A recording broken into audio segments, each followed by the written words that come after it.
Hello दोस्तों, स्वागत है आपका मेरे यूट्यूब चैनल पे।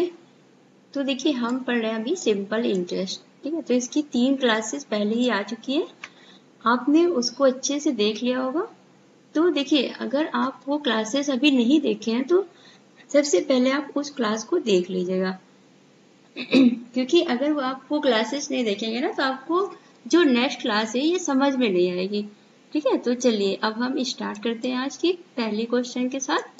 देखिए, यहाँ पे कह रहा है कि 12% वार्षिक साधारण ब्याज की दर पर 1500 का मासिक ब्याज, ठीक है, 1500 का क्या मासिक ब्याज अर्जित करने के लिए आवश्यक पूंजी ज्ञात कीजिए।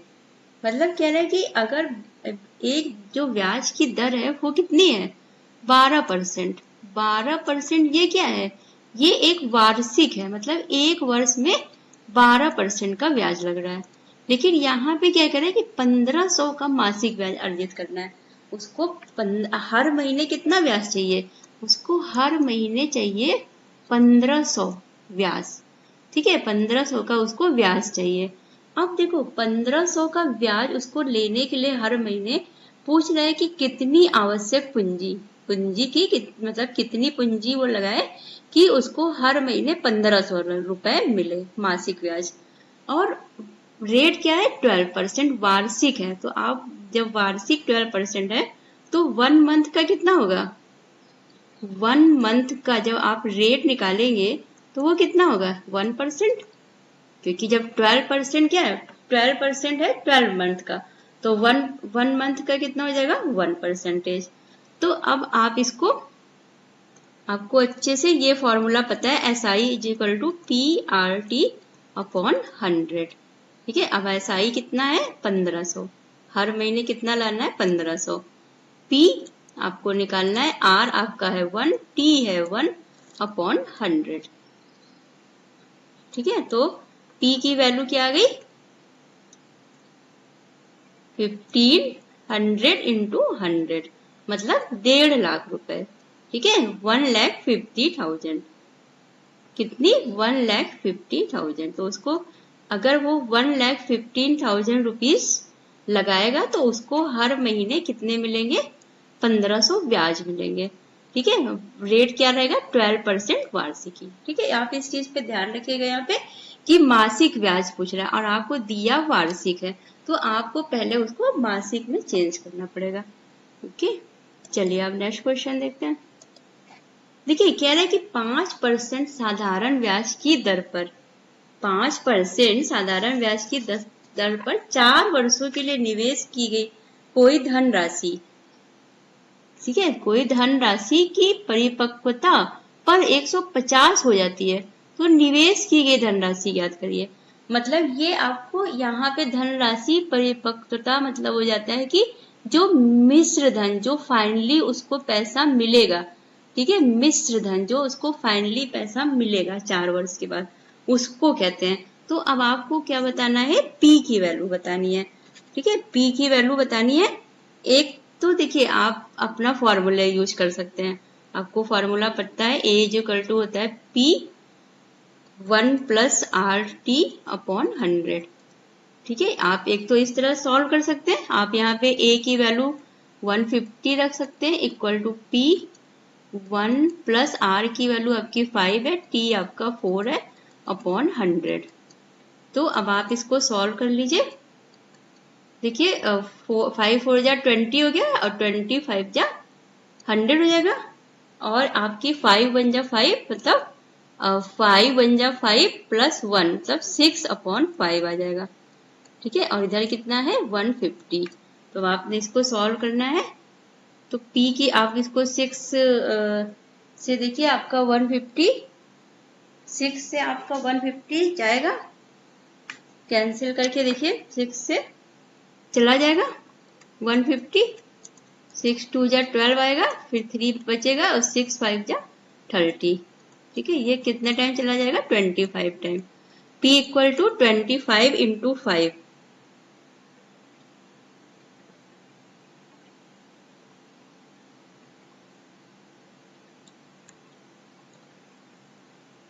25 इंटू 5 इक्वल टू कितना आ गया, 125। ये आपके P की वैल्यू आ गई। ठीक है, बस आपको P की वैल्यू निकालनी थी। आपको पास ये फॉर्मूला है, A इक्वल टू, आपको सारी वैल्यूज दी हुई है, सिर्फ आपको P की वैल्यू सॉल्व करके निकाल लेना है।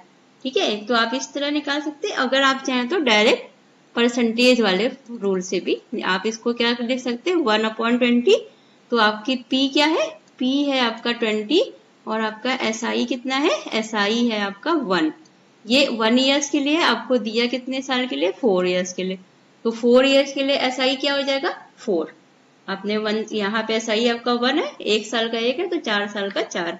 तो आप यहाँ से A की वैल्यू निकाल लेंगे, 20 + 4 24। A की वैल्यू हो जाएगी, A में मिश्र धन, जो उसको फाइनली वैल्यू, जो फाइनली उसको अमाउंट मिला हुआ है, तो 24। अब आपको क्वेश्चन में क्या दिया हुआ है, 24 इक्वल टू, आपको क्वेश्चन में 150, आपने कितना निकाला, 24। क्वेश्चन में कितना है, 150। आपने कंपेयर किया, आपने यहाँ से 1 की वैल्यू निकाली, 1 की वैल्यू आपने निकाली 150/24। आपको निकालना क्या है, P आपका क्या है, 20। तो आप डायरेक्ट यहाँ रख सकते हैं 150/24 × 20। ठीक है, फिर आपने इसको सॉल्व कर लेना है।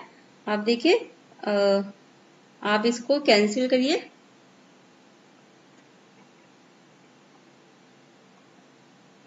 देखिए 5 से नहीं जाएगा। देखिए ये आप अगर 2 से कैंसिल करके देखिए, 10 और 12 और 2 5 जा और 2 6 जा। ठीक है, तो आप देखिए आपको मिल गया। अब आप 6 से 150 को कैंसिल कर लीजिए, आपको मिल जाएगा 25। तो आपके P की वैल्यू कितनी आ गई, 125। ठीक है, आप इस तरह भी सॉल्व कर सकते हैं और आप इस तरह भी सॉल्व कर सकते हैं। दोनों इजी वे हैं, ये आपको ज्यादा इजी पड़ेगा। वैसा फार्मूले में पुट कर दिया, आपको सॉल्व करना है, सारी वैल्यूज दी हुई है। ठीक है, चाहे आप इस तरह से चेक करिए, चाहे आप इस तरह से करिए, दोनों तरह से आपकी वैल्यूज बहुत इजीली और बहुत ही जल्दी सॉल्व हो जाएंगे क्वेश्चन। अब देखिए ये क्वेश्चन,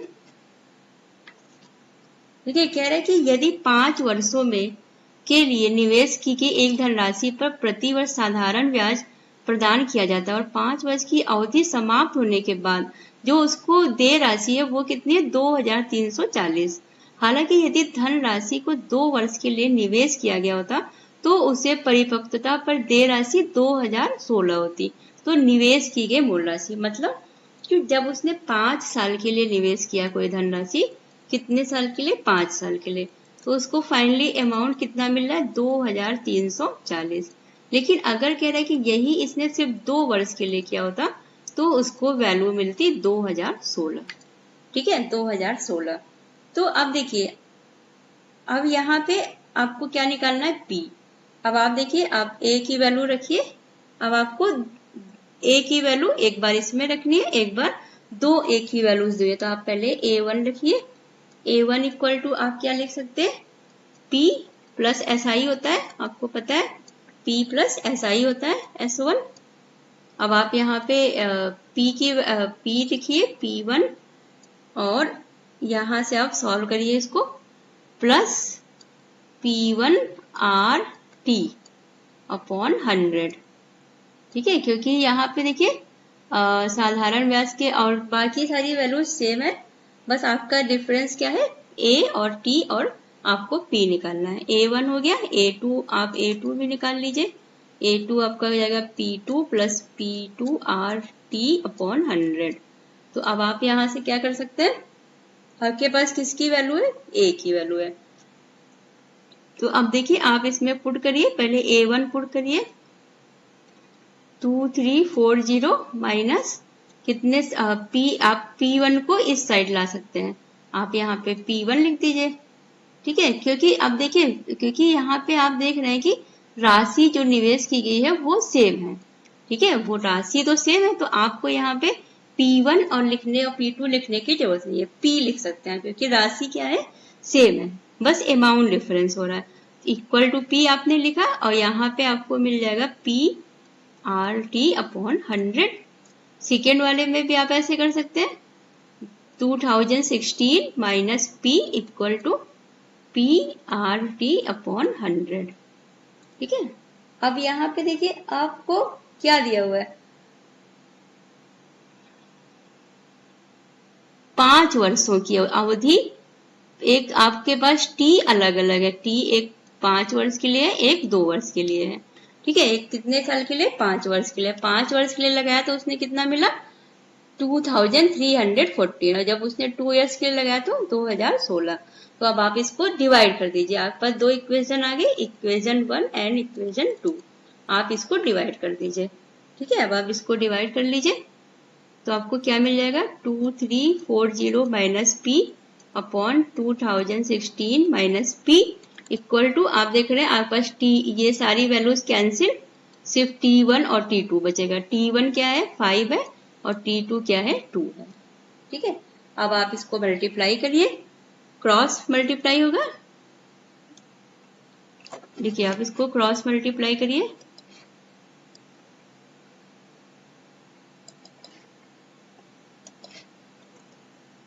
आप 2340 में 2 से मल्टीप्लाई करिए तो आपको मिल जाएगा 4680 माइनस पी इक्वल टू, आपने 2016 में 5 से मल्टीप्लाई किया तो आपको मिल गया 10,018, ठीक है। 10,018 पी माइनस ये 2p, इधर 2p इसमें भी मल्टीप्लाई होगा, माइनस 5p, ठीक है। अब आप इसको सॉल्व करिए, ये आप इधर ले आइए, 5p में से 2p जाएगा तो क्या बचेगा? 3p। 3p is equal to 10,880 में से आप माइनस करिए 4,680 तो आपको मिल जाएगा 5,400। तो ये आपको 3p, तो आपकी p की वैल्यू क्या आ गई? आप p की वैल्यू देख रहे हैं 18, 18 3 54 होता है, p की वैल्यू 1800, ठीक है। p की वैल्यू कितनी आ गई? 1800। तो देखिए, एक तो ये आप इस तरह से फॉर्मूले में रख के यूज कर सकते हैं, डायरेक्ट सॉल्व कर सकते हैं इसको। आपको 5 साल का दिया था, 2 साल का ए दिया था, ए की वैल्यू, ए मीन मिश्रधन, ठीक है, ये वैल्यू दी हुई थी, और आपको पी की वैल्यू निकालनी थी, ठीक है, जो मूलधन जो उसने लगाया था। तो देखिए, क्योंकि मूलधन वही सेम है तो यहाँ पे P1 और P2 लिखना नहीं है, बस आपका टाइम डिफरेंस है T1 एंड T2। तो आप इस तरह से इसको डिवाइड करके सॉल्व कर सकते हैं, ठीक है। अब देखिए, आप इसको एक और मेथड से भी सॉल्व करिए, ये तो आपका मेथड हो गया फार्मूला बेस्ड। अब देखिए, अगर आप इसको शॉर्ट ट्रिक से करना चाहें बहुत इजीली, तो देखिए अब आपको क्या करना है। देखिए, आप एग्जाम में शॉर्ट ट्रिक ही यूज करिएगा, ठीक है, इस तरह इतने लंबे मेथड में नहीं जाना चाहिए आपको। यहाँ देखिए, आपको दिया हुआ है, क्या दिया है? पहले 2 ईयर्स का, 2 ईयर्स का दिया हुआ है एंड 5 ईयर्स का, 2 ईयर्स एंड 5। 2 ईयर्स में कितना मिल रहा था उसको राशि? 2016, ठीक है। और 5 ईयर्स बाद कितनी मिल रही है? 2340, ठीक है, 2340। तो कितने साल का डिफरेंस आ रहा है? 3 ईयर्स। डिफरेंस कितने साल का है? 3 ईयर्स में उसकी राशि क्या हो जा रही है? 2016 से 2040। तो इन दोनों में कितने का डिफरेंस है? 324 का। तो देखिए, 3 साल में राशि कितनी बढ़ गई? 324। 324 3 साल में राशि, मतलब 3 साल का एसआई कितना है? 324। तो 1 ईयर का एसआई कितना हो जाएगा? 1 ईयर का एसआई इक्वल टू 3 से आप इसको डिवाइड करिए, 3 1 जा 3 और 3 8 जा 24, 108 एक साल का एसआई। अगर हमें पी निकालना है तो देखो, वैल्यू 2 साल बाद 2016 हुई है, तो अगर हम 2 साल पहले जो वैल्यू थी वो निकाल लें तो वही तो हमारा पी होगा, क्योंकि पी जो है तो पी में जो आपका मूलधन है, तो जो मूलधन पे जब ब्याज ऐड हुआ तभी तो वो राशि बढ़ के 2016 हुई 2 साल बाद, और फिर वही राशि 5 साल बाद 2340 हो गई। तो आपको एसआई निकालना, जब आपको 3 साल का एसआई था, अब 1 साल का एसआई निकाल लिया, तो आप देख रहे हैं 2 साल पहले, यहाँ पे 2 साल, तो हमको यहाँ पे 2 साल का एसआई माइनस करना पड़ेगा। तो जब 1 साल का एसआई 108 है तो 2 साल का एसआई कितना हो जाएगा? 216, ठीक है, सीधा सीधा 108 को दुगना 216, 2 साल का एसआई। अब आप क्या करेंगे, इस वैल्यू में से इसको माइनस कर देंगे। 2 साल पहले, 2 साल के बाद वैल्यू कितनी है? 2016, तो 2 साल पहले कितनी रही होगी? अगर हम एसआई माइनस कर दें, 0 0, 10 में से 2 गया 8 और 1, 1800। ये क्या होगी P की वैल्यू। ठीक है, आप देखिए इतना इजीली है, आप ऐसे ही सॉल्व करेंगे, बहुत इजी है क्वेश्चन। आपको बस देखिए ये चीज आपको बहुत अच्छे से अभी देखिए, इसलिए कह रहे पिछले वाली क्लासेस देखिए तो आपको ये चीज समझ में आएगा कि जब कोई अमाउंट है तो उसमें जब पहले साल हमने SI ऐड किया 108, फिर हमने दूसरे साल SI ऐड किया 108 और, तो 216 हमने 2 साल में SI ऐड किया, क्योंकि एक साल का सिंपल इंटरेस्ट कितना है 108, तो 2 साल का 200, तो 2 साल बाद ये वैल्यू 2016 हुई ना, तो 2000 पहले जो वैल्यू थी उस पर तो कोई SI लगाए तो वही तो हमारा मूलधन था, तो बस इसको माइनस कर दीजिए, बस बहुत ही इजीली सॉल्व हो जाएगा आपका। ठीक है, चलिए हम नेक्स्ट क्वेश्चन देखते हैं।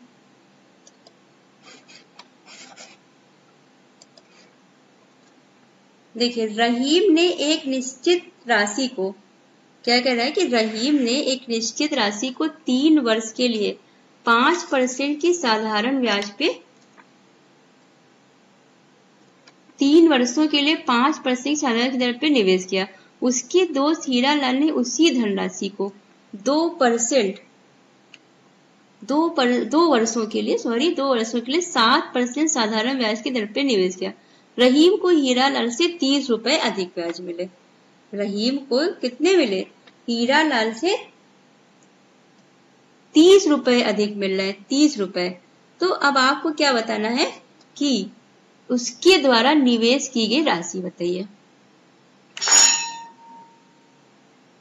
तो देखिए एक तो आप इसको पहले देखिए, यहाँ पे एक तो रहीम है, ठीक है, एक है रहीम। रहीम ने क्या किया है, एक निश्चित धनराशि P मान लीजिए 3 वर्षों के लिए, रेट क्या है 5%, साधारण ब्याज की दर पे निवेश को। उसके दोस्त हीरालाल ने उसी राशि को, हीरालाल ने क्या किया, हीरालाल ने उसी राशि को, सेम राशि को 2 वर्षों के लिए कितने परसेंट, 7% ब्याज पे निवेश किया। तो रहीम को जो है हीरालाल से 30 रुपए अधिक ब्याज मिले। रहीम को हीरालाल से, मतलब इसने 3 वर्ष के लिए किया और इसने 2 वर्ष के लिए, तो रहीम को 30 रुपए ज्यादा मिले हैं। तो अब आपको देखिए यहाँ बताना क्या है, आपको बताना है कि जो रहीम ने राशि तो सेम है, दोनों में आप देख रहे हैं राशि क्या है, सेम है, तो बस आपको बताना है कि वो राशि क्या है। अब देखिए इन दोनों के, अब इसने अधिक पाया, मतलब इन दोनों के ब्याज के बीच में डिफरेंस कितने का है, 30 रुपए का, 30 रुपए का है।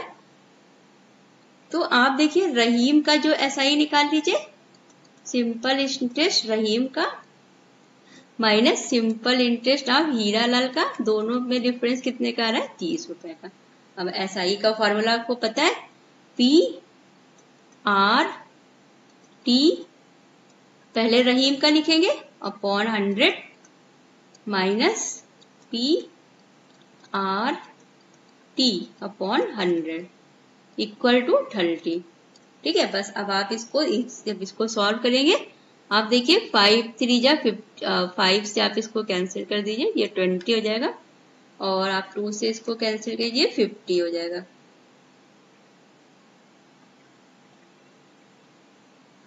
ठीक है, देखिए या तो आप अगर आप कैंसिल नहीं करेंगे तो भी तो आपको थोड़ा सा ज्यादा इजी पड़ जाएगा, आप कैंसिल मत करिए। देखिए नीचे 100 ही है, तो अब देखिए ऐसे कैलकुलेशन बढ़ जाएगी, इससे अच्छा है कि आप इसको डायरेक्ट ऐसे सॉल्व कर दीजिए। यहाँ पे आपका कितना था 5%।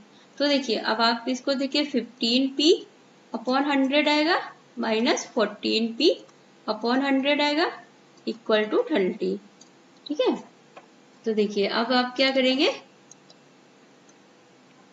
देखिए अब नीचे 100 है, सेम है, आपने 100 कॉमन ले लिया, 15 में से 14 गया, P बचा सिर्फ और 30, तो यहाँ से आपकी P की वैल्यू कितनी आ गई, 3000। ठीक है, 3000, ये क्या है कि इतनी राशि उसने निवेश की थी।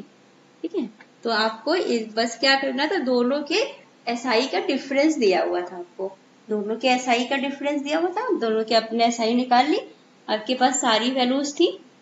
ठीक है, आपने पुट करके और इसको सॉल्व कर लिया। देखिए ये सब क्वेश्चन आप फार्मूला बेस्ड है, बहुत इजीली सॉल्व कर सकते हैं फार्मूले से भी। और अगर आप चाहें तो इसको इस दूसरे तरीके, जैसे देखिए पहला क्या कह रहा है, देखिए अब ट्रिक से देख लीजिए, 5% पे दिया, 5% पे, और इसने 7% पे। ठीक है, रहीम ने 5% पे दिया है, हीरालाल ने 7%। तो अब हम इसका फ्रैक्शन करेंगे तो हमें क्या मिलेगा, 100 और 5। 100 क्या है पी, 5 क्या है SI, 100। अब सेकेंड में, क्योंकि देखिए हमने इस फ्रैक्शन को तोड़ा क्यों नहीं, क्योंकि राशि सेम है। तो अगर हम यहाँ पे 100 दोनों पे कर रहे हैं 7, इसको 100 पे 7 का ब्याज मिल रहा है, इसको 100 पे 5 का, दोनों की राशि सेम है। आपने 5 निकाला, 5 और 7 किसका, रहीम को ब्याज ब्याज कितना मिल रहा है 1 ईयर का 5, और हीरालाल को 7। ठीक है, समझ रहे ना आप इसको कैसे। आप देखिए 5%, पहले 5% हमने रहीम का निकाला, फिर 7% हीरालाल का। तो आप देख रहे हैं 5% को हमने क्या लिख दिया, 5/100। मैंने आपको बताया नीचे पी होता है, ऊपर होता है SI, सिंपल इंटरेस्ट 1 ईयर का। तो आपने यहाँ लिख लिया 100 उसका अमाउंट है, SI 1। लेकिन उसने कितने वर्ष के लिए किया, 3 ईयर्स के लिए। रहीम ने 3 ईयर्स के लिए, तो उसको कितने मिले, 15 रुपए। और हीरालाल ने कितने, 2 ईयर्स के लिए, तो 7 2 जा 14। अब इन दोनों में डिफरेंस कितने का है, 1 का। अब 1 इक्वल टू आपको कितना दिया हुआ है, 30 रुपए। देखिए इन लोगों को कितना ब्याज, देखिए यहाँ पे आपको दिया हुआ है कि 30 रुपए अधिक मिले। जब आपने इस मेथड से निकाला तो आपको पता चला कि इन दोनों के ब्याज में 1 का डिफरेंस है, 1 रुपए ज्यादा मिले उसको, रहीम को। अब क्वेश्चन में कितना दिया, 1 बराबर 30। तो आपको निकालना क्या है, पी। आप पी निकाल लीजिए, पी आपका कितना है, 100। 100 इंटू 30 इक्वल टू 3000। बस ठीक है, ये कितना इजीली आप इस वे से सॉल्व करेंगे। तो आपको न तो ये ऐसे माइनस ज्यादा फॉर्मूला कुछ भी रखना नहीं है, डायरेक्ट इस तरह से आप सॉल्व करिए, तुरंत आपको वैल्यूज मिल जाएंगी। ठीक है,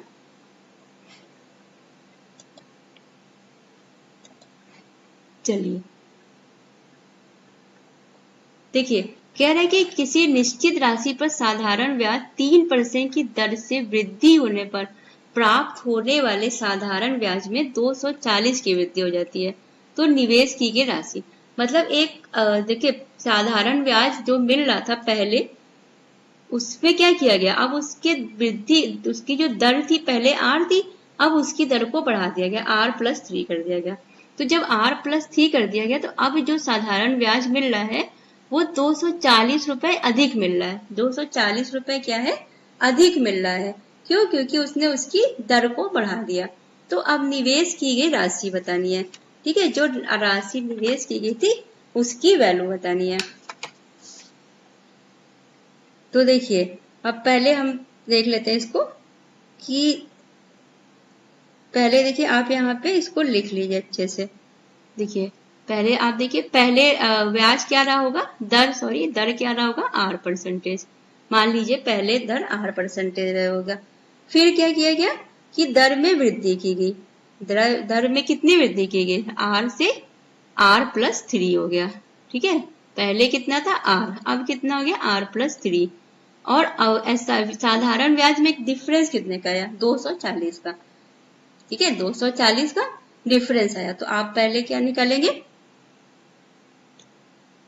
निवेश की गई राशि ज्ञात करिए। ठीक है, किसी निश्चित धनराशि। हाँ, अब आप देखिए SI निकालिए, क्योंकि यहाँ पे ईयर्स कितना है, 1 ईयर्स ही है। ठीक है, ईयर्स कितना है, 1 ईयर है।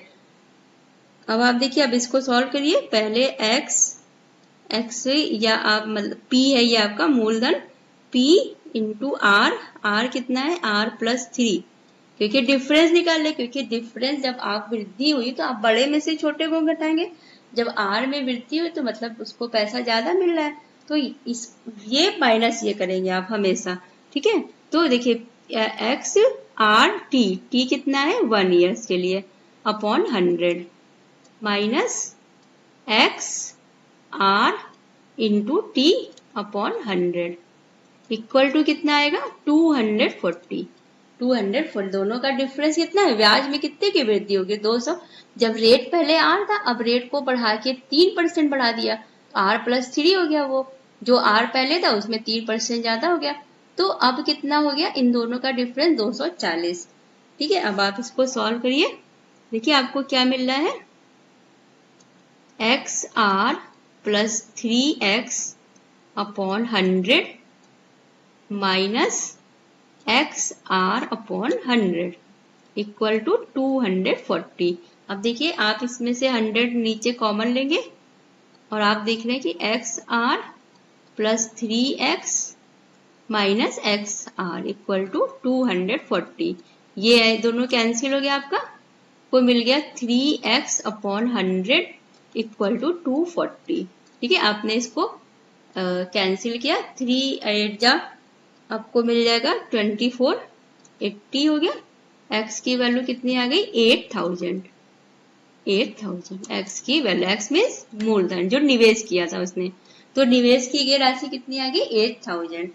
ठीक है, समझ गए ना। आप हमेशा बड़े से छोटे में, क्योंकि डिफरेंस आया मतलब ये ज्यादा पा रहा है ना, इसमें से पहले जो रेट कम है, अब कोई चीज आपको 2% रेट पे मिले, अगर वही चीज 3% रेट पे मिलेगी तो ये इसकी वैल्यू ज्यादा होगी ना कि इसकी वैल्यू, ये तो कम है। तो अब देखिए जब इसने रेट बढ़ा दिया तो आप माइनस हमेशा किस में से करेंगे, बड़े में से छोटे को करेंगे। ठीक है, फिर आपने इसको सॉल्व करना है और आपकी वैल्यू आ गई। ठीक है, समझ गए ना। अब आप देखिए एक तो इस तरह सॉल्व, दूसरा आप देखिए, आप दूसरा इसको बहुत इजीली सॉल्व कर सकते हैं, एकदम सेकेंड्स में, एकदम मतलब आपने क्वेश्चन देखा और आप देखिए ना, आपको कुछ, आप यहाँ पे देख रहे हैं कितना दर कितना बढ़ा, 3%। जब दर 3% बढ़ा है तो अमाउंट कितना बढ़ गया, 240। जब दर में वृद्धि कितने की हुई, 3% की, तो अमाउंट कितना बढ़ गया, 240। तो 1% इक्वल टू कितना आ गया, 80, और 100% इक्वल टू 8000। बस 100% ही आपका क्या होता है, पी, अमाउंट आपकी क्या होती है, 100% होती है, 100% आपका 8000। बस आप डायरेक्ट इस तरह निकालेंगे।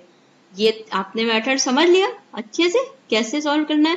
लेकिन जब आपने यहाँ पे ट्रिक्स लगाया ना, ट्रिक, तो आप देख रहे हैं आपको अंतर कितने का है, दर में 3% का अंतर है, और 3% का जब दर में अंतर हो तो राशि में कितनी वृद्धि हो रही है, 240 की। तो 3% करने पे 240 की वृद्धि हो रही है, तो 1% 80, तो अपने 100% निकाल लिया यहाँ से। ठीक है, ये सब बहुत इजी ट्रिक, ये सब आप ऐसे ही सॉल्व करिए एग्जाम में। देखिए कह रहे हैं कि ए ने 2 बैंक में समान धनराशियों को निवेश किया। समान धनराशि को ए ने बैंक में निवेश किया, 2 बैंक में, जो एक 10% वार्षिक दर पे और एक 12%, और साधारण ब्याज उसको कितना मिला,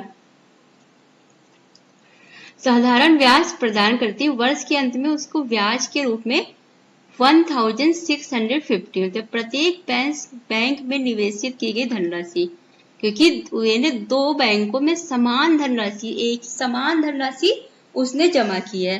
ठीक है, तो अब आप देखिए आपके P की वैल्यू क्या है, यहाँ पे सेम है, P की वैल्यू क्या है, सेम है।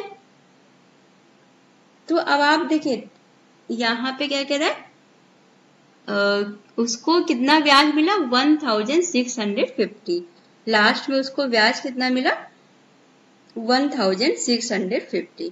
तो अब आप देखिए यहाँ पे लिख सकते हैं आप, ए ने 2 बैंक में जमा किया है, पहले में देखिए मूलधन दोनों आपको पता है कि बराबर है, मूलधन P ही होगा, और रेट क्या है, R1 है 10% और R2 है 12%, R2 कितना है 12%, और टाइम कितना है, समय 1 ईयर, क्योंकि किसने कहा वर्ष के अंत में, मतलब बस वार्षिक 1 साल के लिए, यहाँ पे 2-3 कोई ईयर्स दिया नहीं है, 1 वार्षिक बोल रहा है, मतलब 1 ईयर्स के लिए ही है। और SI कितना मिल रहा है, 1650। तो SI टोटल SI इन दोनों पे, तो अब आपको फिर आपको वही करना है, SI1 निकालना है, SI2, और दोनों को ऐड कर देंगे तो 6050 जो है उसको टोटल SI मिल रहा है, सिंपल इंटरेस्ट। अब आप यहाँ पे रख दीजिए PR T आपका 1 है upon 100 plus PR T upon 100। ठीक है, T आपकी वैल्यू 1, दोनों को ऐड किया तभी तो उसको इतना मिला है, दोनों का डिफरेंस ज्यादा तो बोल रहा है कि दोनों जब उसने दोनों बैंक में अलग अलग रेट पे जमा किया तो उसको टोटल ब्याज इतना मिला। तो इसका ऐसा ही प्लस इसका ऐसा ही आपको सॉल्व कर लेना है। इसको आप माइनस, इसको आप क्या करिए, देखिए चलिए इसको आप मत इसको कैंसिल मत करिए। नीचे आपको ऐसे ऐड करना हो ना तो आप ऐसे रहने दिया करिए वैल्यू, इससे आपको कैलकुलेशन थोड़ा सा इजी हो जाता है, क्योंकि आपने डायरेक्ट यहाँ देखिए 100 कॉमन ले लिया और 10p प्लस 12p आपने ऐड कर दिया, 22p हो गया और 22p इक्वल टू 1650 है। ठीक है, अब आप देख रहे हैं कि ये आपका देखिए आप ये कैंसिल करिए इसको 11 से, 11 2 जा और 11 1 जा 11 5 जा। ठीक है, अब आप इसको 2 से कैंसिल कर दीजिए तो 75 आ जाएगा। 75 तो p की वैल्यू कितनी आ गई 7500, ये आपको p की वैल्यू मिल गई। ठीक है, p की वैल्यू आ गई आपकी 7500। बस आपको यहाँ क्वेश्चन में हमेशा ये देखना रहता है ना कि ये एसआई क्या बोल रहा है। अगर बोलता है कि उसको ज्यादा मिल गया, इससे ज्यादा मिला, तो आप यहाँ माइनस करते। अब बोल रहा है कि दोनों को जब उसने जमा किया उसके अंत में उसको इतना मिला, मतलब दोनों से उसको जो एसआई मिला वो इतना है, SI1 इसका SI2 इक्वल टू इतना है। ठीक है, देखिए आप इसको ऐसे सॉल्व कर सकते हैं। दूसरा आप देखिए इसको ऐसे ट्रिक्स से सॉल्व कर सकते हैं।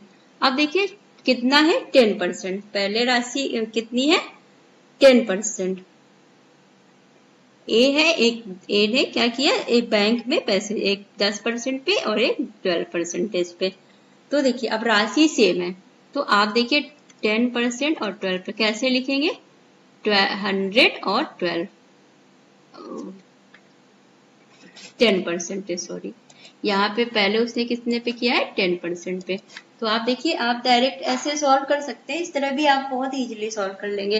देखिए क्या कह रहा है कि 10% को पहले आपने फ्रैक्शन किया तो आपको क्या मिला, ये p है और ये है SI। अब देखिए सिर्फ 1 ईयर्स के लिए, यहाँ पे ईयर्स भी आपको सिर्फ 1 दिया तो ये मेथड और इजी हो जाएगा। देखिए 100 रुपए पे उसे 10% 10 रुपए का ब्याज मिला, सेकेंड में उसने 100 रुपए लगाया उसको 12% का ब्याज मिला।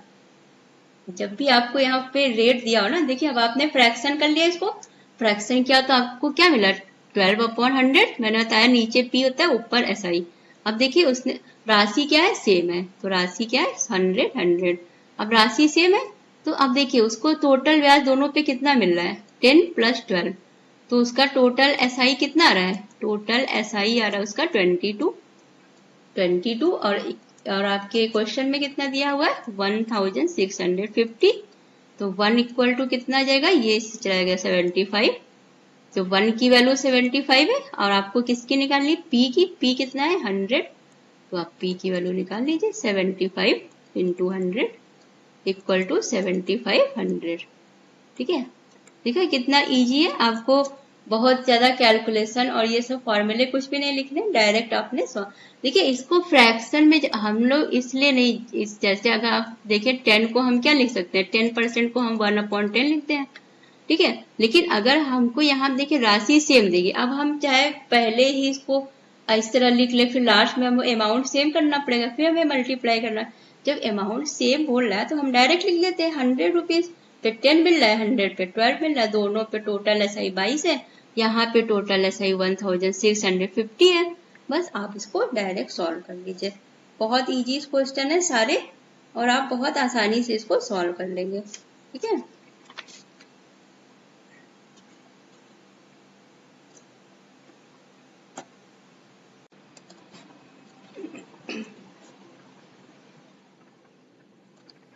देखिए ये क्वेश्चन देखिए इसमें कह रहा है कि 10 वर्ष एक धनराशि साधारण ब्याज की वार्षिक दर निश्चित दर पर 10 वर्षों के लिए निवेशित की गई। अब यहाँ पे 10 वर्ष दिया है और यदि इसमें 5% अधिक दर पे निवेश किया गया होता तो ब्याज की दर 1200 अधिक होती। कि अभी हमने इसमें क्वेश्चन लगाया पीछे, तो अब देखिए इसका लॉन्ग मेथड है वो आप पिछले क्वेश्चन में देख सकते हैं। हम यहाँ पे आपको शॉर्ट मेथड देखिए, जब 5% की वृद्धि की गई है यहाँ पे बोल रहा है तो उसको कितने रुपए ज्यादा मिल रहा है 1200, 5% की वृद्धि पे। तो आप यहाँ पे 1% निकाल लीजिए, 1% आप निकालेंगे तो आपको क्या मिलेगा 5 2 जा 10 5 4 जा 20 240 1%। लेकिन ये कितने 10 वर्षों के लिए, कितने वर्षों के लिए? 10 वर्षों के लिए। तो अगर हम एक वर्ष के लिए 1% की वैल्यू ये कितने वर्षों के लिए? 10 वर्षों के लिए। तो अगर हम एक वर्ष के लिए निकाले तो हमें कितनी मिलेगी? 24। एक वर्ष के लिए कितनी होगी? 1% की वैल्यू 24, क्योंकि यहाँ पे आपको ध्यान देना वर्ष भी दिया हुआ है। पिछले क्वेश्चन में वर्ष 1 ईयर था, यहाँ पे क्वेश्चन में वर्ष क्या है? 10 ईयर। तो जब आप 5% की वैल्यू जब बढ़ रही है तो 1200, 5% जब हम रेट बढ़ा रहे हैं तो वैल्यू 1200 बढ़ रही है। तो 1% पे 240, लेकिन आपको ध्यान रखना है कि 240 10 साल के लिए। तो आपको एक साल के लिए कितना मिलेगा? 24%। तो आप 100% वैल्यू आपकी कितनी आ जाएगी? 2400। ये आपकी क्या हो जाएगी? पी की वैल्यू है। ये क्या हो जाएगा आपका? पी। आपको निवेश की राशि बतानी है, ठीक है, निवेश। तो आपको पी की वैल्यू इस तरह।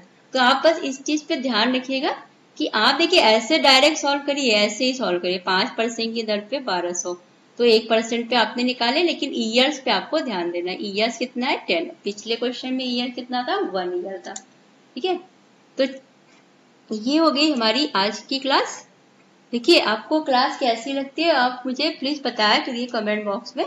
और अगर कोई भी मेथड या कुछ भी आपको समझ में नहीं आ रहा तो मुझे प्लीज कमेंट बॉक्स में लिख के बताइए, ठीक है। तो चलिए अब हम लोग मिलते हैं नेक्स्ट क्लास में। कि अगर आपको मेरी वीडियो अच्छी लगी तो प्लीज मेरे चैनल को सब्सक्राइब कर दीजिएगा। तो अब चलिए हम मिलते हैं फिर नेक्स्ट क्लास में। Thank you.